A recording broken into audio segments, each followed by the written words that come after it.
This is Keep the Faith Ministry News. I'm Hal Mayer. A wave of bombings that killed at least 290 people in Sri Lanka on Sunday was carried out by the support of an international network, officials say.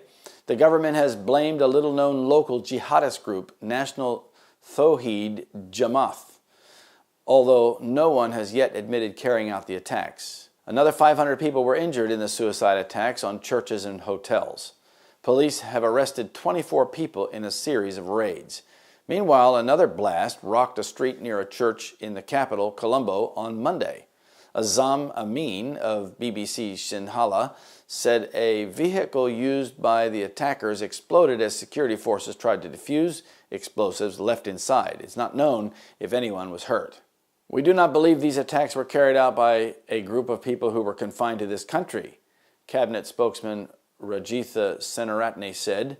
There was an international network without which these attacks could not have succeeded. A later statement said that President Maithripala Sirisena would ask for foreign help to track down the international links to the attackers. The intelligence reports indicate that foreign terrorist organizations are behind the local terrorists.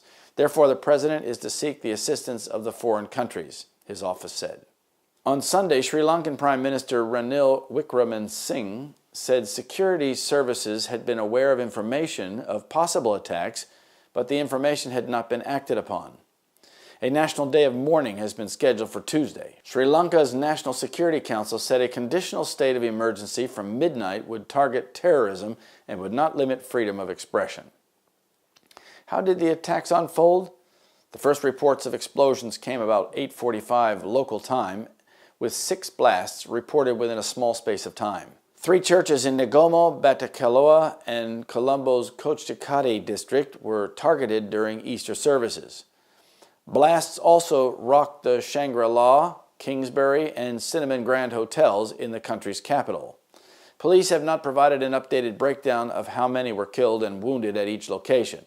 All the attacks were carried out by suicide bombers, officials said.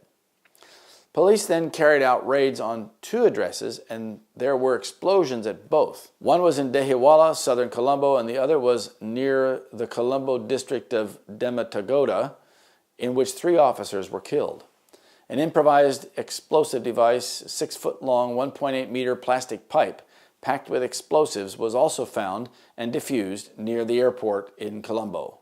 Police also recovered 87 low-explosive detonators from the Bastion Mawatha private bus station in Petta, our correspondent reports. What do we know about the attackers? There was swirling speculation about who could be behind the attacks, and the government restricted access to social media in the aftermath of the bombings. National Tawheed Jamaat was later named by a government spokesman as the main suspect. The group has no history of large-scale attacks, but came to prominence last year when it was blamed for damaging Buddhist statues. Addressing reports that officials had had prior intelligence of forthcoming attacks, Mr. Wickremesinghe said, "We must look into why adequate precautions were not taken.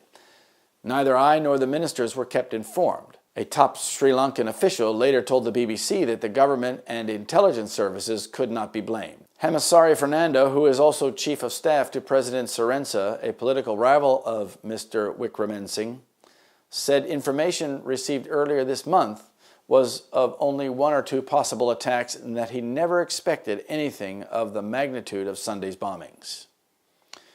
And God said unto Noah, "The end of all flesh has come before me, for the earth is filled with violence through them, and behold, I will destroy them with the earth." Genesis 6:13. This is Keep the Faith Ministry News. Thank you for watching.